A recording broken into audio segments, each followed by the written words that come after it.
India हमारे दुश्मन मुल्क के वहाँ पे सफारतखाने बनाए, वहाँ पे बाकायदा इन्वेस्टमेंट की है, वहाँ उसने बाकायदा खरबों रुपए के इन्वेस्टमेंट किए है। भारत का वहाँ पे काफ़ी असर सुरुख रहा है वहाँ के ऊपर। तो हमारा सीरियसनेस का तो यहाँ से आप अंदाज़ा लगा ले कि हम कितने सीरियस हैं। और मज़ीद अल्लाह न करे मुझे तो अब ये ख़दशा होने लगा है कि जिस तरह CPEC को हमने पसे पुश डाल के और जिस तरह पाकिस्तान से ज़्यादा या पाकिस्तान के बाद जो पहली मरतबा आसिफ अली जरदारी साहब ने चाइना के 9 दौरे करके ये सारी चीज़ें CPEC को इस्टेब्लिश करा है और सारी चीज़ें अरेंज करा है, मेरे ख्याल में इसको ज़ाया करने जा रही मौजूदा हुकूमत। उसकी दूसरी वजह मैं आपको बता दूं कि चाइना ने बड़े पैमाने पे ईरान में भी इन्वेस्टमेंट की है। अब अगर मज़ीद ये सरसों मुझे ख़दशा है, अल्लाह करे मैं गलत साबित हो जाऊँ, मुझे ख़दशा है कि पाकिस्तान की या पाकिस्तान की हुकूमत की अगर यही बेरुखी रही है चाइना के साथ, तो ऐसा ना हो कि वो चाइना जो है ना वो अपना जो प्रोजेक्ट है वो अफ़गानिस्तान ईरान के ज़रिए वहाँ पे ले जाए। उसको सीरियस कादर मंदोखेल साहब, जोग्राफिया के बारे में आपका नॉलेज ज़रूर होना चाहिए, आप मेंबर कौमी असम्बली हैं। आपको मैं सिर्फ इतना बता दूं कि वो जो बदख्शां और दखान का जो ज़िला है ना, जहाँ से वो रास्ता गुजरता है, जहाँ से आपको लगता है कि वो नीचे आएंगे और अफ़गानिस्तान में दाखिल हो जाएंगे, सर मैं उसके करीब एक पहाड़ है, मैंने वहाँ जाने की कोशिश की थी 15,000 फुट की बुलंदी पे। सर उधर आप सांस नहीं ले पाते और वो जो रास्ते हैं वो उससे भी ज़्यादा ऊंचे और ख़तरनाक हैं, सारे ग्लेशियर्स हैं और इंतहाई ख़राब रास्ते हैं, पूरा साल बंद रहते हैं। सर चाइना वहाँ से कैसे जाएगा? देखिए बात ये होता ना, मैं तो पहले ही कहता हूँ अल्लाह ना करे ऐसा, अल्लाह करे मेरी बातें गलत साबित हो, लेकिन मैं ये कह रहा हूँ कि इससे पहले जो शेख साहब फरमाते थे, जिस तरह अमेरिका ने कठपुतली हुकूमत अफ़गानिस्तान में बनाई थी, और क्योंकि मेरे जो आबाई इलाका है वो बिल्कुल बॉर्डर पे हम लोग, ठीक है, ट्राइबल एरिया की बॉर्डर पे हमें ये पता है, हमारे बुज़ुर्ग आज भी अफ़गानिस्तान को खुरासान कहते हैं। और ये एक जो एक इस्लामी तौर पे भी है कि ये खुरासान से भी एक तब्दीली और यहाँ से एक सिलसिला जारी है, जो भी उलमा ज़्यादा जानते हैं उसको।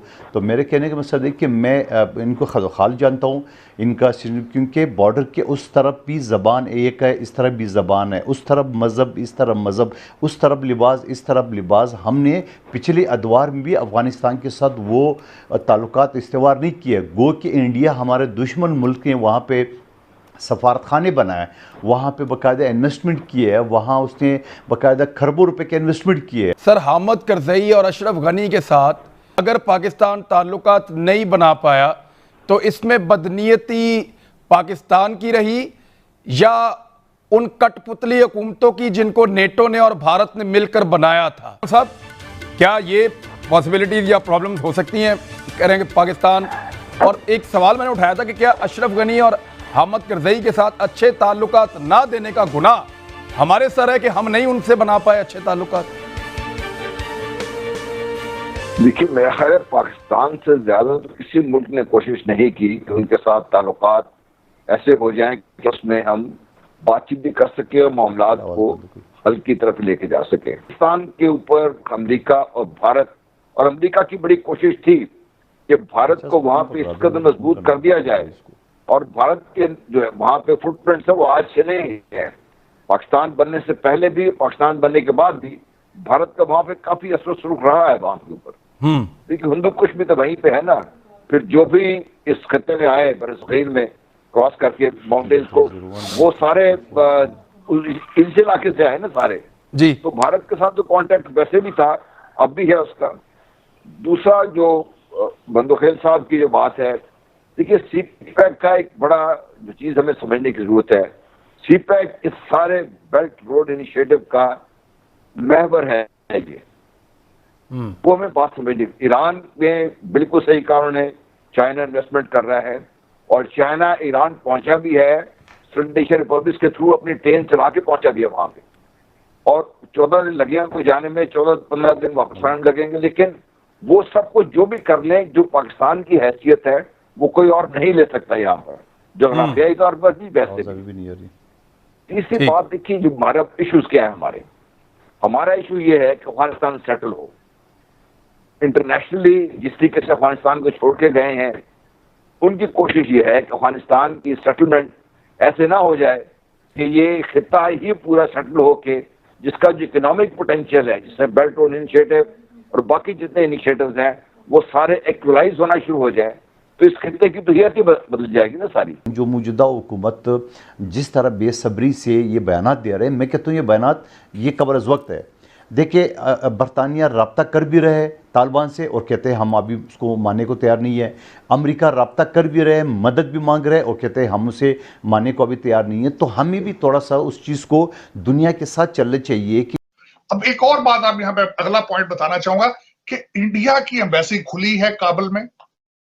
वहां पे जो अफगानी उनका अमला है वो पेरोल पर है, तनख्वाहें ले रहा है। वहां पे उनका इंडियन एम्प्लॉय नहीं कोई भी, लेकिन काबुल में इंडियन एम्बेसी खुली है अभी भी। कि अगर इंडिया ने हमारे खिलाफ एक प्रोपेगेंडा कैंपेन शुरू कर रखी है तो पाकिस्तान की कैंपेन कहां है? पाकिस्तान उसको काउंटर क्यों नहीं कर रहा? ये एक तशवीशनाक चीज है कि देखें, अमेरिका इंडिया तो एक पेज पर है, वो तो बिल्कुल उनके जो मुफादात हैं वो भी इकट्ठे हैं, वो इंडो पैसिफिक में भी इकट्ठे हैं। लेकिन एक स्टेप इंडिया आगे चला गया है, वो इस तरीके से कि इंडिया में मोदी साहब ने ईस्टर्न इकोनॉमिक फोरम में जाके स्पीच दी।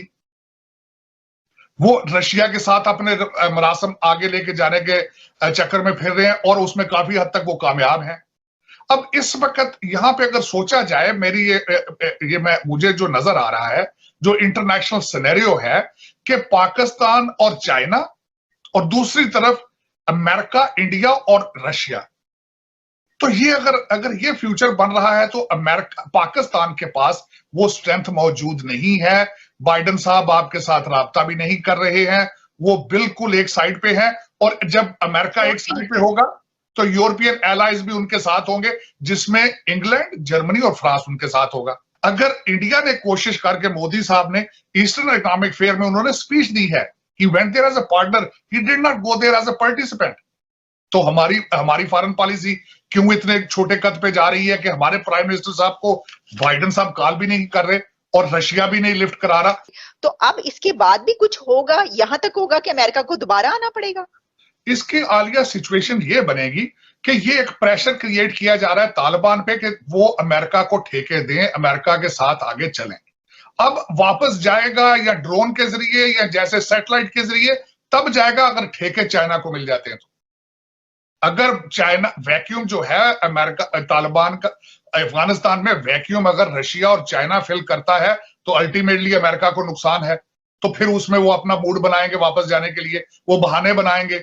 और मैं बिल्कुल यही देख रहा हूं कि अगर वहां पे ना सिर्फ अगर चाइना वहां पे आएगा तो उनका देखे उनका जो आगे नेक्सस चलेगा अमेरिका, इंडिया और उसके बाद रशिया। अगर रशिया को भी उसका प्रॉपर हिस्सा ना मिला तो ये तीनों मिलके फिर दोबारा अफगानिस्तान के अंदर अपनी इंटरफेरेंस शुरू करेंगे तालिबान के लिए और पाकिस्तान के लिए, दोनों के लिए मुश्किलात का एक दौर शुरू हो जाए।